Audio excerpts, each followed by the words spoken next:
procura vir ao meu encontro o mais depressa possível. Porquanto Demas, havendo amado mais o mundo secular, me abandonou e se foi para Tessalônica. Crescente foi para a Galácia e Tito para a Dalmácia. Somente Lucas está comigo. Toma a Marcos e traze-o contigo, pois ele me é de grande auxílio para o ministério. Mandei Tíquico para Éfeso. Quando vieres, traze-me a capa que deixei em Troade, na casa de Carpo, e os livros, principalmente os pergaminhos. Alexandre, que trabalha com bronze, prejudicou-me severamente. O Senhor com certeza lhe retribuirá conforme as suas atitudes. No finalzinho da carta é um trecho já de despedida da carta, é um trecho em que ele já está finalizando a carta, é um trecho em que ele está, aquelas últimas linhas. Eu não sei vocês, mas quando a gente está escrevendo, as primeiras linhas parece que são as mais difíceis. Vamos começar uma escrita. Eu tenho essa dificuldade. E eu já trabalho escrevendo documentos há muito tempo. Faz parte do meu dia a dia, faz parte do meu trabalho. Então, escrever documentação, para mim, o pior é começar. Mas dá sempre um probleminha na hora de finalizar. Como é que eu vou finalizar? E quando eu entrei no serviço público, eu tinha ainda uma falta de costume. No serviço público, você está respondendo ali pela instituição. E não propriamente dita, pelo seu nome, particularmente. Como se despedir se você é uma instituição? A instituição manda abraço? Não manda abraço, né? A instituição manda beijo. Beijo nas crianças. A instituição não faz isso. Então você tem que adaptar a linguagem. Escrever como uma linguagem. Como é que uma instituição se despede? Paulo aqui estava na despedida. Ele estava dizendo tchau. E como é a forma que ele diz tchau? Eu tenho que entender um contexto. Essa epístola, essa carta que Paulo está escrevendo, ele estava preso, ele estava aprisionado, não pela primeira vez, mas já era a segunda vez. Alguns estudiosos da arqueologia dizem que esse período aqui já era entre o 5º e 6º ano de prisão de Paulo. Então você imagina, nem quero que você imagine, uma pessoa ficar presa por um dia é horrível, é terrível. E aí, quando chove aqui em Teresina, em alguns lugares, sobe uma água, você fica aprisionado dentro de casa, não pode sair. Então, só aquele momento em que a água baixa já é terrível, você se sente ali impotente e aprisionado naquele lugar. Você sabe que a água vai baixar, depois você vai sair. Então, imagine, não, nem imagine. Já era o 5º para o 6º ano aprisionado. E Paulo escreve uma carta ao seu discípulo também, grande amigo, chamado Timóteo. Ele faz uma requisição, ele faz um pedido para Timóteo nessa carta de despedida. Vem depressa me ver. Eu preciso ver você, mas não daqui para amanhã, eu não sei quanto tempo eu ainda tenho. Vem depressa, porque eu não tenho muito tempo, ele sabia que eu não tinha muito tempo. E não muito tempo depois, Paulo realmente morreu. Foi para a glória do seu Senhor. Era o lucro que ele tanto pregava, e para ele morrer era esse lucro, e assim ele obteve o seu lucro. É uma carta, uma das últimas que Paulo escreve, e é uma carta onde ele coloca os seus sentimentos para fora. Ele não reserva, ele não esconde, ele põe para fora esses sentimentos. E essa semana eu estava muito sentimental. Por isso que eu fiz ministrar louvor. Essa semana, as 2 últimas, eu estava muito sentimental. Estava querendo colocar meu sentimento para fora. Então eu estava colocando meu sentimento na oração. Essa torre de oração que a gente está fazendo, né? Eu não sei vocês, mas para mim, maravilhoso. Deus está respondendo coisas para mim, gente. Eu sei que está respondendo para você também. Um dos pedidos lá da nossa torre de oração é que você escolhesse um pedido para você. Faça o seu pedido, você mesmo fazer. Meu Deus, que maravilha. Estou colocando os meus pedidos lá. Eu fiz na reunião, pedi, né? Se você quiser que eu ore por você, mande o seu pedido para mim. Os pedidos que chegaram para mim, eu estou orando. E Deus está me mostrando coisas nos pedidos que vocês mandaram. Deus está me mostrando, eu fico tão alegre, eu fico tão feliz. porque Deus está me respondendo coisas. Isso é coisa de altar, isso é coisa de sentimento. Paulo também tinha uma pessoa presa já há 6 anos, uma pessoa que era acostumada a viajar, era mochileiro, né? Paulo era mochileiro. Primeiras viagens missionárias, Paulo estava colocando o nome dele. Eu, pode colocar meu nome aí. Olha, mas não tem salário não. Às vezes a viagem, quem tem que pagar é você. Ele, eu já falei para botar o meu nome, pois bote 2 vezes. E ele fazia as viagens missionárias pagando do bolso dele, para pregar o evangelho. Nessa carta ele fala para Timóteo, mantenha o zelo, ele diz isso, mantenha o zelo, a firmeza na pregação da palavra, onde é necessário. Você vá lá e pregue a palavra. Paulo estava preso, mas dizia, você não está. Então você vai lá e faz. É um clamor, eu vejo isso aqui. E Paulo vai pontuando coisas importantes que Timóteo deve fazer no ministério. Ultimamente a gente tem ouvido muitas coisas sobre administração. Eu vou falar um termo aqui que eu acho que a maioria de vocês conhece. É a pirâmide de Maslow. Já ouviu falar? O pessoal da administração já ouviu falar. É uma piramidezinha onde bem na base é descrito ali as suas necessidades mais básicas que você deve suprir. São as necessidades, digamos, fisiológicas.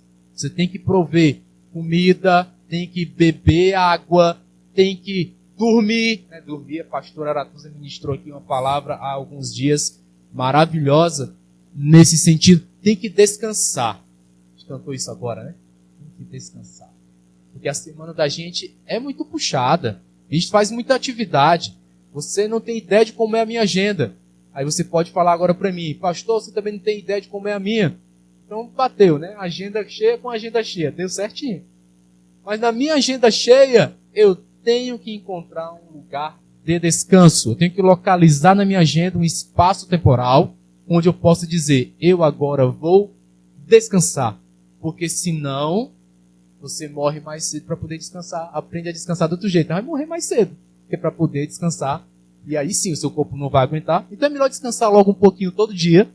Para a gente viver mais, né? Viver mais com a nossa família. Viver mais com as nossas atividades que a gente gosta de fazer aqui. Mas como Paulo, na nossa mente a gente sabe. O morrer vai ser lucro. Porque vai ser a eternidade toda descansando nele. Glória a Deus. Mas enquanto eu viver, vou viver bem para o meu Senhor aqui também. Então na pirâmide ela vai subindo e colocando ali algumas prioridades. Depois tem as prioridades mais de segurança, que é você então agora que você já come, já bebe a sua água, já dorme, vai procurar agora um abrigo para guardar aquilo que você começou a conquistar. E a pirâmide vai subindo no nível de realização. Vem a realização que é social, né, onde você agora se apresenta para as demais pessoas, você agora tem contato com os outros. Imagine aí um mendigo, o que é que ele está mendigando? Ele está mendigando um contato social com você?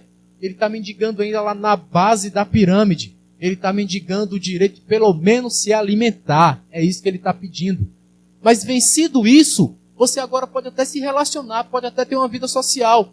E aí você vai ganhando em conquista, vai subindo na pirâmide, chega o tempo de você se estimar, dar valor para você, fazer algo que você goste. E aí o topinho da pirâmide, algumas pessoas só chegam lá, que é quando você tem uma realização profunda. Aquilo que é o seu talento, aquilo que é o seu dom, você faz porque você gosta. A gente tem uma mania de olhar essa pirâmide, ainda que nem conheça ela, mas achar que essas pessoas que estão lá no topo da pirâmide, só elas são felizes. Porque até que enfim elas conseguiram chegar no topo da pirâmide, elas agora fazem as coisas só que elas gostam, né? Só fazem o que lhes dá prazer.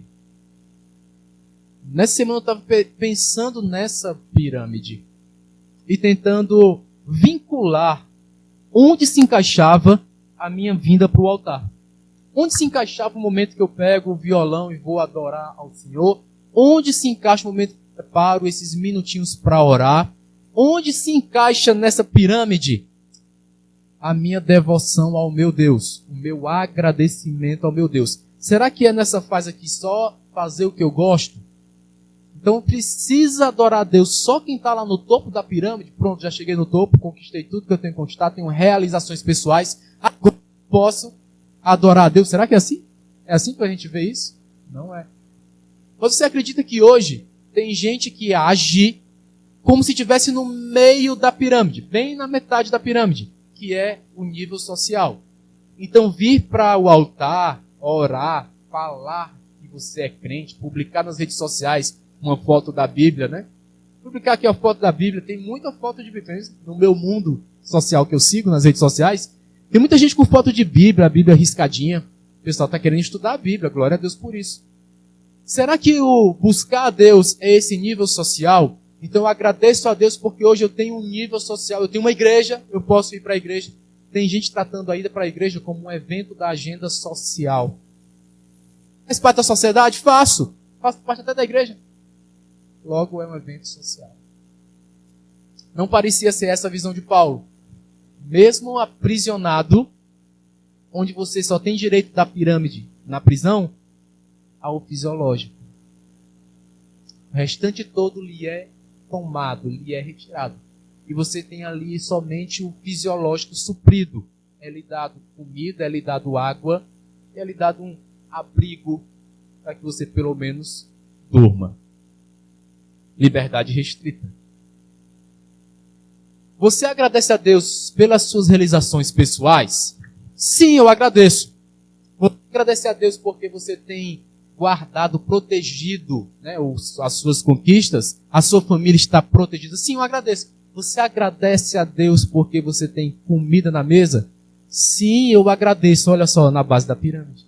Deus se encontra na base da pirâmide em toda ela. No dia da nossa maior conquista, a gente pode se virar para o altar e dizer, meu Deus, obrigado. Obrigado. Isso que para mim me edificou demais nessa semana. E eu percebo Paulo fazendo isso também com os discípulos, escrevendo a carta e dizendo, essa carta não fique só com vocês, envie a carta para outra igreja também, e peça a carta que eu enviei para aquela outra igreja, para que ela seja dada a você também. E assim as cartas iam passando de um lugar para outro, até que chegaram aqui para a gente também. E aí, nesse reforço de discipulado que Paulo faz na carta, ele chama a atenção para uma coisa. Estava preso, na minha primeira defesa, ninguém veio me defender. Não tinha ninguém comigo. Uns porque eu mesmo enviei, leve essa carta para aquela cidade. Mas outros porque me abandonaram. Que sentimento, gente? É o sentimento do abandono. É você chegar para alguém e ter a coragem, porque tem que ter coragem. Eu estou deixando você. Eu estou dizendo tchau, né? Não estamos mais juntos. Tchau. É terrível. Deve ser um sentimento obscuro quando é no casamento, mas também é um sentimento obscuro na família. Tem filho que diz tchau para os pais. Não porque agora está conquistando algo novo. É porque eu já vi isso acontecer. Eu não suporto morar com vocês. Meu Deus. É isso. Se quando você sabe que é uma conquista do filho, já não é fácil dizer, vai meu filho, mas no coração diz, não, não vai não. É tão bom você aqui. Mas eu entendo que é a sua conquista, então vai. Já é difícil. Você acha que não? Eu estou me elaborando já, porque eu tenho duas aqui. Eu já fico pensando, meu Deus, o que é que eu vou dizer naquele dia? Que ela vai chegar para mim e dizer, pai, eu preciso voar mais alto. E não é isso que a gente está fazendo? A gente faz isso, né? A gente prepara o caminho que é para eles voarem mais alto. Eu já estou me preparando, já estou me elaborando. E Paulo sentiu um abandono. Agora você imagina o que é Paulo sentiu um abandono. Eu estou falando de Paulo, que é o grande... No Evangelho, tudo de ser pastoreado por Paulo. Verdade? Se a gente fizer uma pesquisa na internet, você vai ver pastores de inúmeras denominações no Brasil e no mundo que pregam sobre os textos de Paulo. Então, se você falar para qualquer igreja, vocês gostariam que Paulo ressuscitasse e viesse ser o pastor dessa igreja? Eu creio que seria uma unanimidade, né? Quem diria, não, Paulo não, logo Paulo. Acho que todo mundo ia querer. Pois naquela época teve gente que disse, Paulo, tchau, eu não quero que você seja o meu pastor. Teve gente. Eu fiquei lá em casa com os meus violões. Rapaz, como é que alguém tem essa audácia, tem essa coragem de dizer, Paulo, eu não te quero mais? Né? Quem dirá eu, né? Alguém dizer para mim, pastor, olha, não dá mais, viu? Pelo amor de Deus. Né? Eu vou lembrar disso aqui, meu amigo, se Paulo passou por isso, quem sou eu? Não sou melhor em nada do que ele. Paulo sofreu isso. E eu separei esse versículo 11 porque para mim foi o mais doloroso. Somente Lucas está comigo. Toma a Marcos e traze-o contigo, pois ele me é de grande auxílio para o ministério. Eu já tinha lido esse versículo antes na minha vida cristã. Eu já tinha parado nesse versículo. Eu até já tenho pregações nesse versículo, muito antigas. Eu acho que nem ministrei ainda nessa nossa fase aqui em Teresina. Mas, quando eu li aqui, me reacendeu o que eu já tinha estudado sobre João Marcos. Nesse momento esquisito de Paulo, que ele está colocando o sentimento dele para fora, ele diz que Timóteo viesse depressa, porque ele tinha sido abandonado. Só tinha Lucas com ele, e Lucas é esse o mais famoso da Bíblia mesmo. É esse médico que escreveu Atos, esse médico que escreveu o Evangelho Lucas, estava lá com Paulo em Roma, preso Paulo e Lucas tentando assistenciá-lo. Ele só tem Lucas comigo. Só tem um discípulo comigo. E que discípulo, né? E que discípulo, mas só tem ele comigo. Vem depressa, mas não vem só, traz também João Marcos. Quem é João Marcos, gente? João Marcos falou que a qualidade do nosso sucesso, do nosso êxito, depende da qualidade dos nossos relacionamentos. E qual é a qualidade dos relacionamentos que vocês têm? Forma o seu ciclo, né? As pessoas que lhe rodeiam. E eu julgo que, quando o John Maxwell falou isso, ele não falou somente em termos espirituais. Relacionamentos também em outros níveis, em outras abrangências. Também o seu nível profissional. É um ótimo profissional? Tem uma remuneração, porque profissional bem remunerado é aquele profissional que responde às maiores questões, né? Ele dá soluções.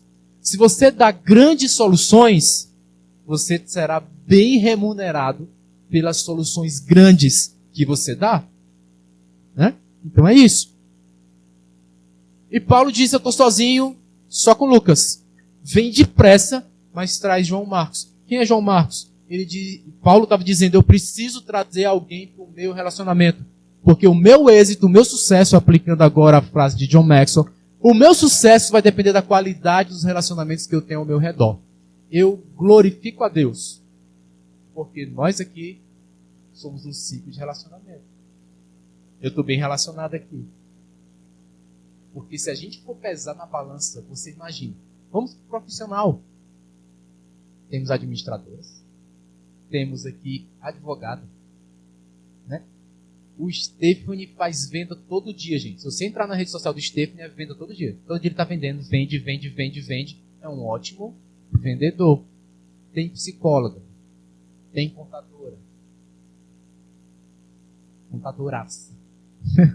Você está vendo aí o nível da nossa convivência, do nosso ciclo, só no profissional. Agora, John Maxwell pega e diz isso. Faça 3 perguntas. A primeira é, você é capaz de falar uma qualidade minha? Isso vai especificar que tipo de relacionamento a gente tem. Vocês são capazes de dizer uma qualidade minha? Eu tenho alguma qualidade que você possa ver e se inspirar? Que você possa ver e admirar?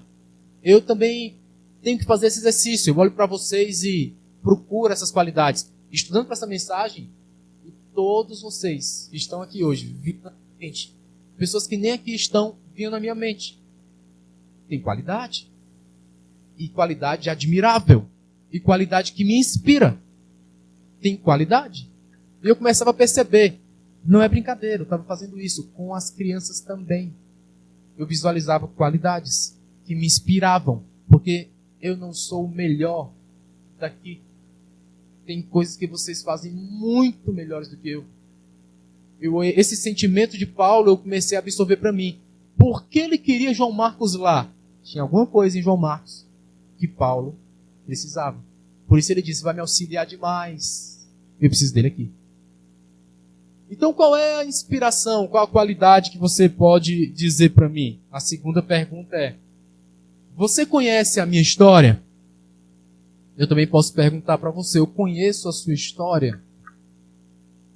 E ele diz que os relacionamentos se fortalecem muito, se qualificam muito quando você, ao conversar com a pessoa, você lembra qual é o background dela, qual é a história dela.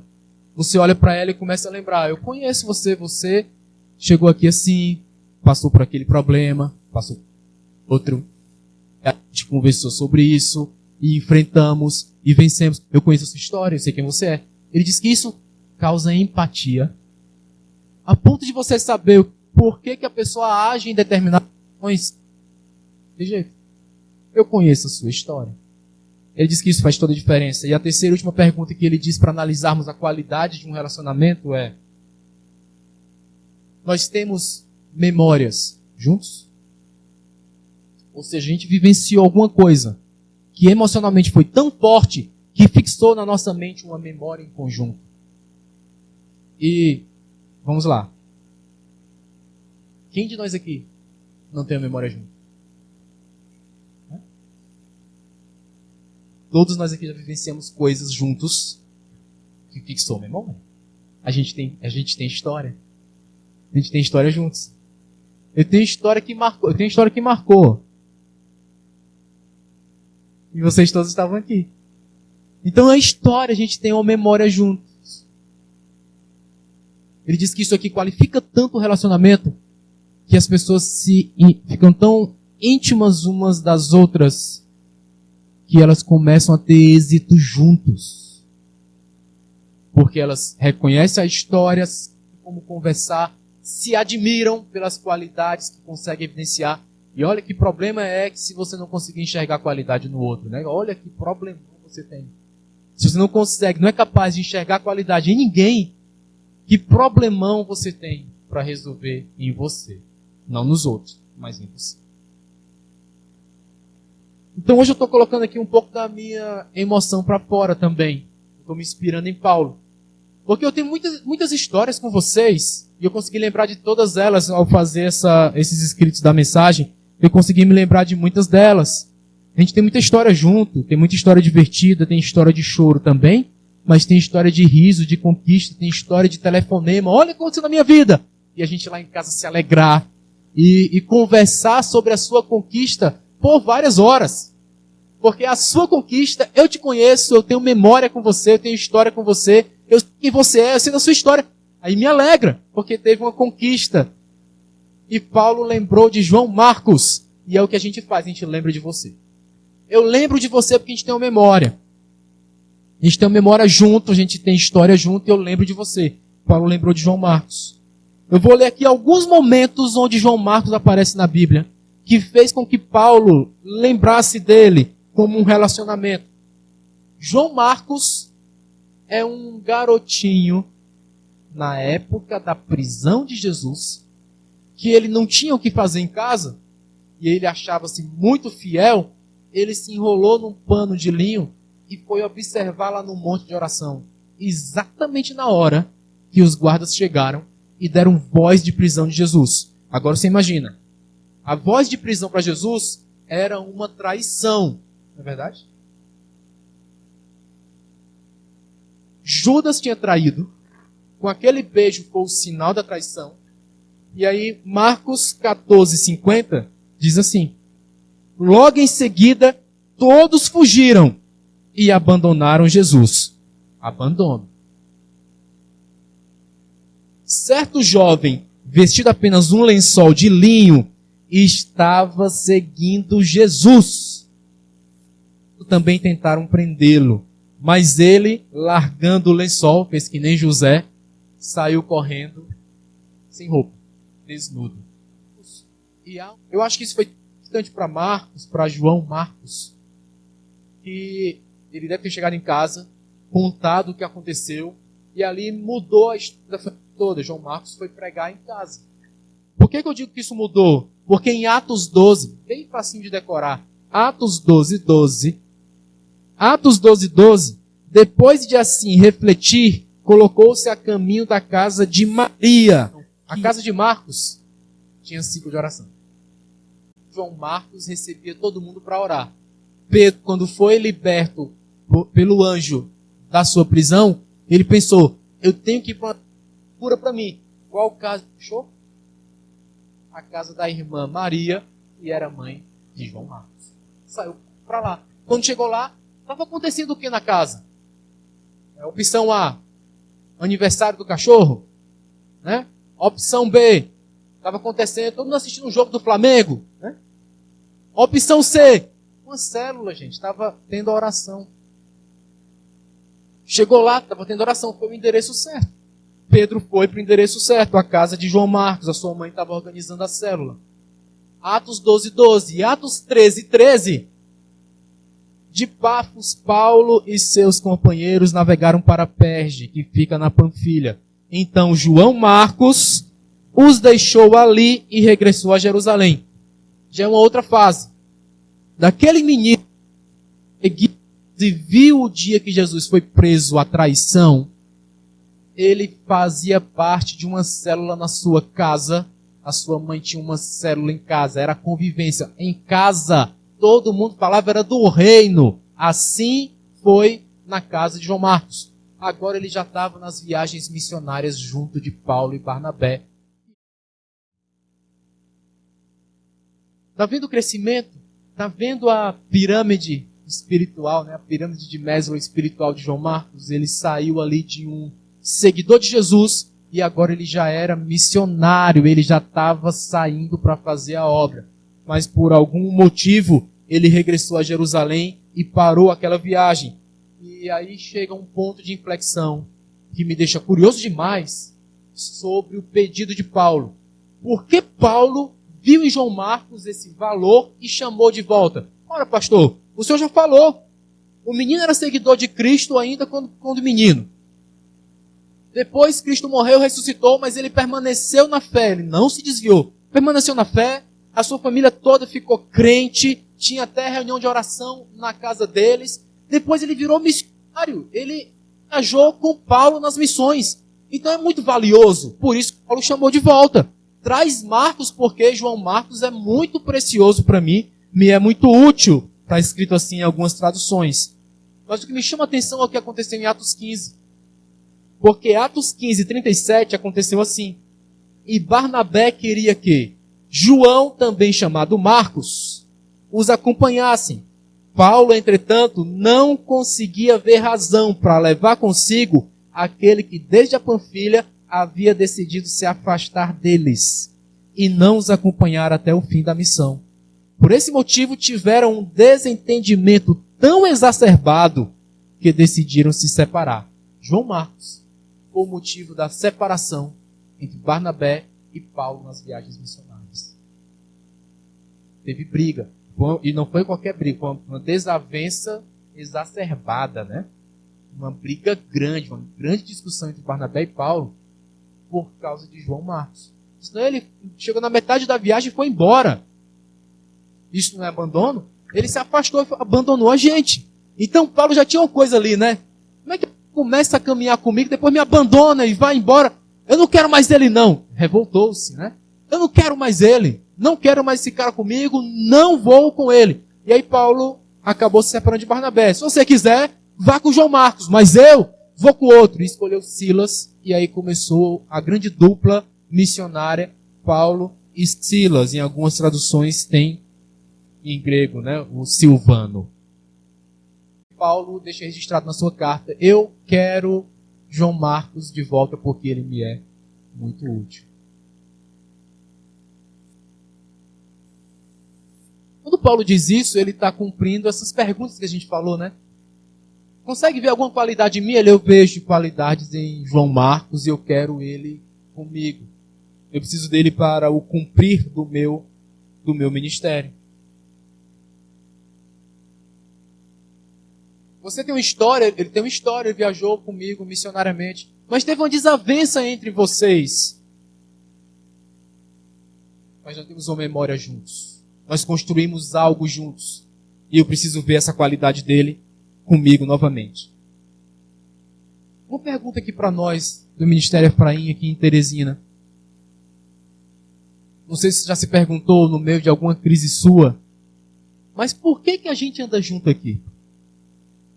O que faz você vir para esse altar? Ou você que está na internet, a gente tem muito seguidor no canal, eu fico às vezes até impressionado quando tem gente que segue o nosso canal, obrigado pela honra. Você vem e assiste nossas mensagens no canal, nos segue aí mesmo que à distância. Mas por que a gente tem tanto seguidor? Por que vem para esse altar? Por que a gente anda junto? E os maiores líderes, ou esses pregadores que falam de liderança, diz que só é capaz de permanecer andando junto quando se dá bem. Se não se der bem, não anda junto. Paulo não estava mais se dando bem com as ideias de Barnabé, por conta de João Marcos. Então andaram separados. Então a gente vai andar separado. Então por que a gente anda junto? A gente anda junto porque a gente se dá bem. Eu estava pesquisando sobre essa expressão. Por que a gente se dá bem? A gente se dá bem em dois níveis. Primeiro, o relacionamento. A gente gosta um do outro. Então se a gente gosta um do outro, a gente caminha junto, a gente se dá bem. Mas o se dá bem também de ter ganhos. A gente promove ganho um para o outro.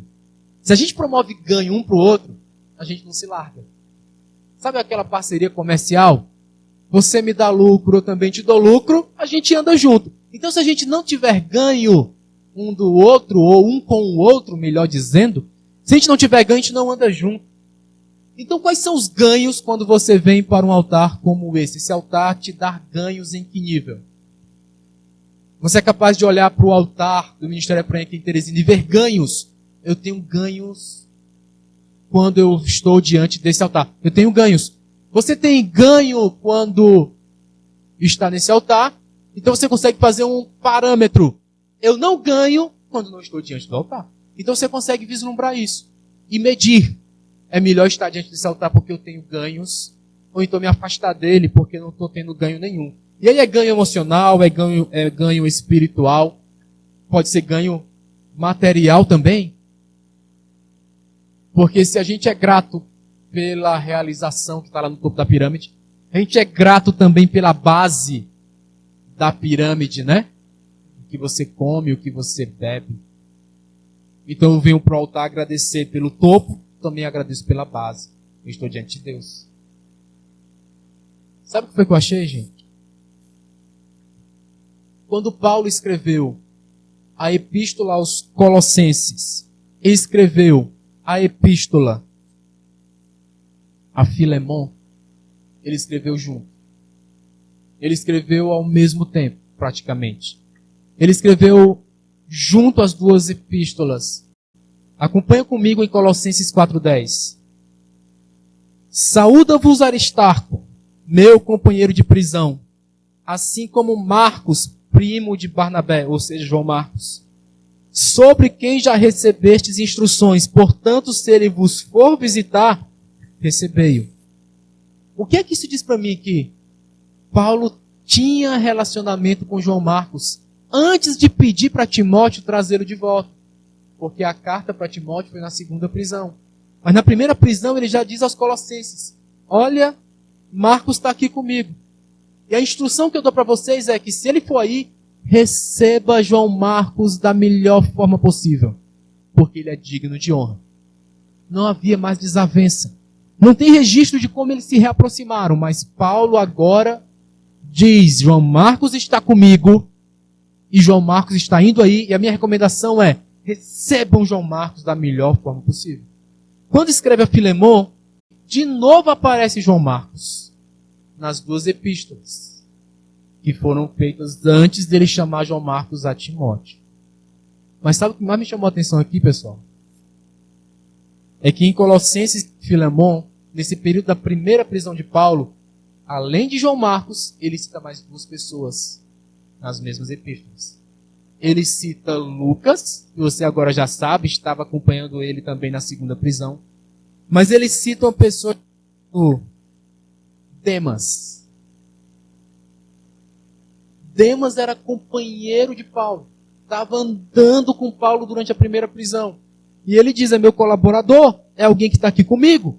Ele está no mesmo time de João Marcos, que eu acho importante. Ele está no mesmo time de Lucas, que é meu companheiro fiel. Demas está aqui com a gente. Demas é meu companheiro. Demas está comigo. Mas se você revitalizar a sua memória, quando Paulo escreve a Timóteo e chama João Marcos, ele diz, Demas me abandonou. Ele foi abandonado por Demas.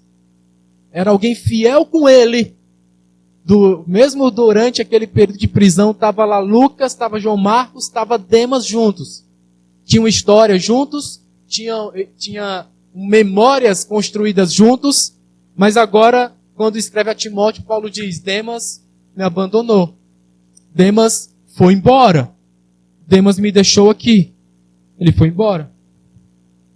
Eu tento entender a cabeça de Paulo e tentei traçar uma caminhada que João Marcos fez. Ele foi ali para Roma com Paulo, depois Paulo enviou para algum lugar, suspeito eu que para Colossenses, assim ele fala na carta, recebam ele muito bem aí, ele deve ter ido para Colosso. E depois Pedro cita que esteve com João Marcos. Esse João Marcos não era moleza, gente. Ele não ficava quieto não. Quando era no reino, ele era desbravador. Quando era para fazer alguma coisa para o reino, ele fazia. Não era qualquer um. Não é qualquer um que olha para Cristo sendo traído, sendo abandonado e resiste até o último minuto. Eu não vou sair daqui até enquanto eu puder. Essa era a forja, né, do caráter de João Marcos. Era assim que João Marcos era. 1 5,13, Pedro escreve dizendo, aquela que está em Babilônia, e aí só no Ministério Efraim, né? Só quem entende, aquela que está em Babilônia, igualmente eleita convosco, vos saúda, assim como Marcos, o filho. Olha o nível agora. Olha o nível agora. Marcos não é qualquer um. Pedro diz, esse aqui é meu filho. Todo mundo aqui é filho de alguém? Então, esse aqui é meu filho. Marcos, meu filho. Ele fala, aquela que está em Babilônia. Sabe de quem ele está falando aqui? Está falando de uma igreja que estava em Roma. E aí ele fez uma... Olha só, Pedro não era qualquer um também, inteligente, viu? Ele fez uma alusão que a Roma daquela época, ali já estava perto de Nero, tocar fogo em tudo, e incriminar os cristãos e os judeus. Ele diz, é como se fosse uma Babilônia. E aí todo mundo que leu a carta de Pedro entendeu, era literatura, isso é mente literária. Né? Tem gente que olha aqui e diz, meu Deus, e estava em Babilônia, Babilônia não existia mais, então a Bíblia não é verdadeira. Oh! Você não consegue interpretar um texto básico desse. Pedro estava dando uma qualificação para a depravação que ele estava vendo em Roma. Essa cidade aqui parece uma Babilônia. E aquela que está em Babilônia saúda vocês. Ele estava dizendo, a igreja que temos aqui saúda todos vocês. Mas tem alguém especial que também está saudando cada um. É o meu filho, João Marcos. E todos os historiadores que entendem de história da igreja dizem que nesse momento aqui foi um momento em que João Marcos estava concretizando uma das suas maiores obras no reino. E sabe qual era a maior obra que João Marcos estava concretizando aqui com Pedro? Em Babilônia? O evangelho que você conhece pelo nome de Marcos. Está vendo como João Marcos não era qualquer um? Ele ouvia as coisas que Pedro dizia e escrevia.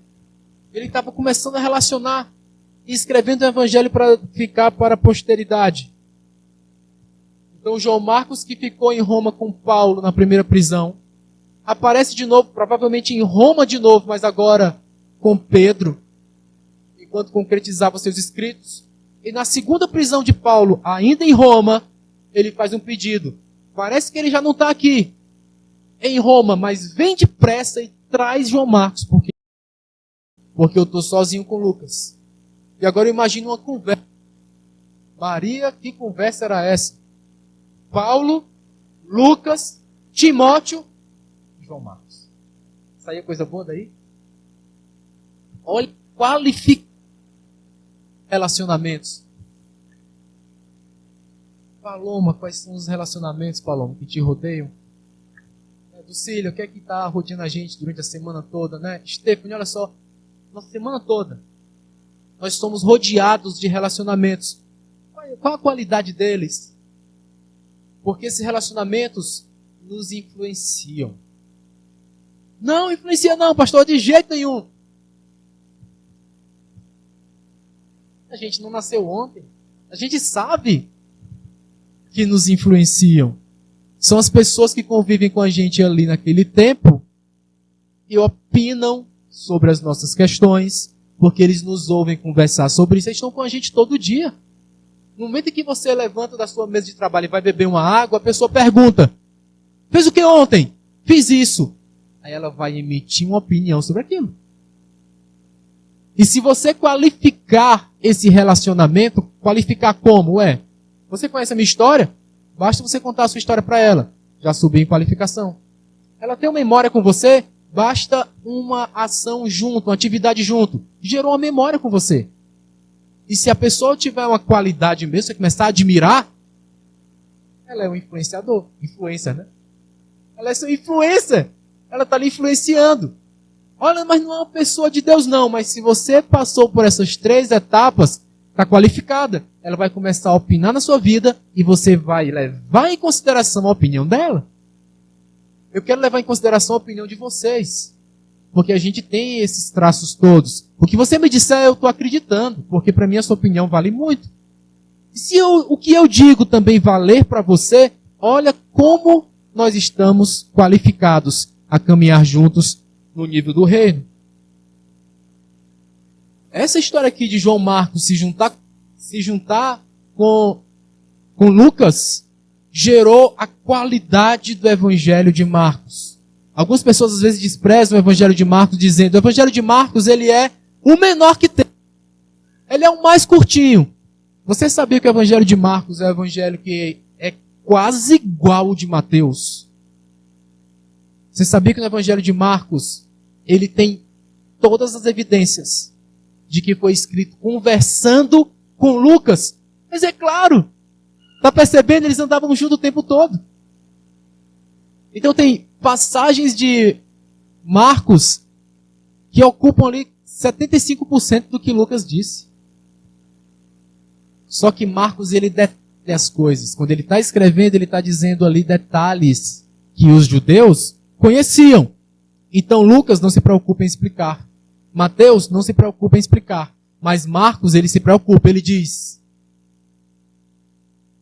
aquela festa, que era a festa dos pães asmos, aí ele explica. Tudo ele está explicando.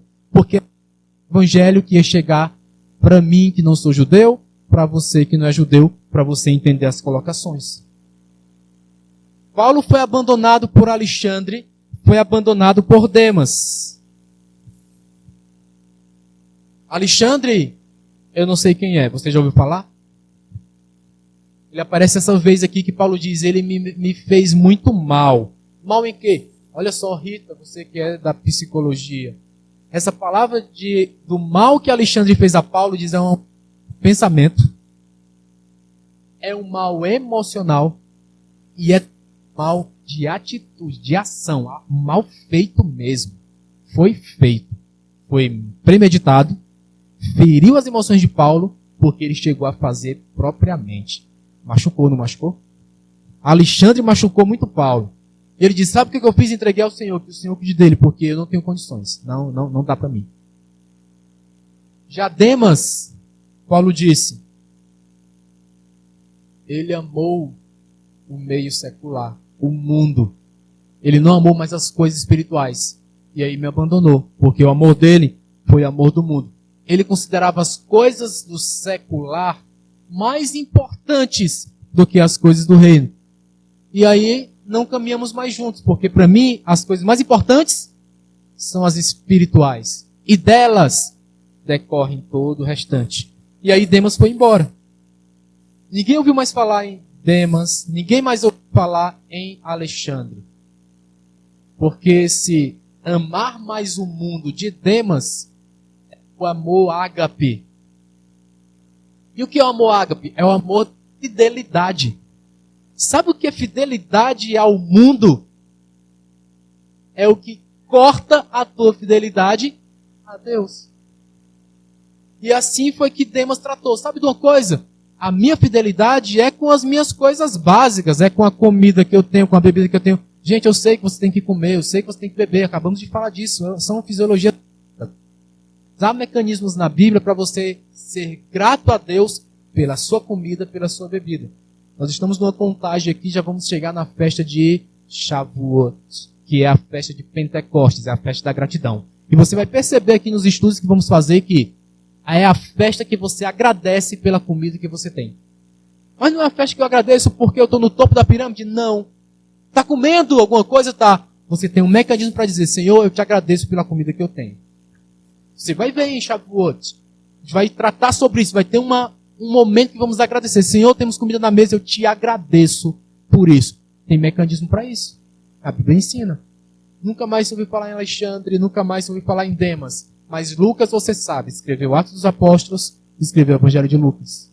E agora João Marcos, você sabe. Paulo deve ter falado segredos profundos para João Marcos. E ele deixou registrado no Evangelho para a gente. Depois que essa reunião acabou, a história da igreja diz que Paulo foi assassinado na prisão, decapitado. Mas a história de Paulo progrediu. Marcos levou cartas para as igrejas e levou também na sua mente o conhecimento de Cristo que depois ele registrou, finalizando a sua grande obra, que é o Evangelho de Marcos. Muitos autores, eu sou muito dessa linha, ele escreveu muita coisa ali com Pedro, mas a despedida, a finalização, as últimas correções, os últimos ajustes do Evangelho, suspeita-se que foi feita nessa conversa com Paulo e Lucas. Por isso que eu comecei a minha mensagem dizendo, eu não sei como é que se termina. Paulo aqui estava no momento de terminar tudo, dizendo, olha, eu vou já morrer, mas tenho que deixar isso aqui para vocês. Eu acho que Lucas pegou ali essa fase terminal de Paulo e disse, agora eu vou terminar o meu evangelho.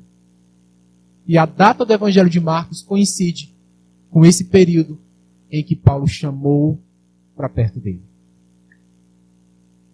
Andar juntos, ter relacionamento de qualidade, pode fazer toda a diferença.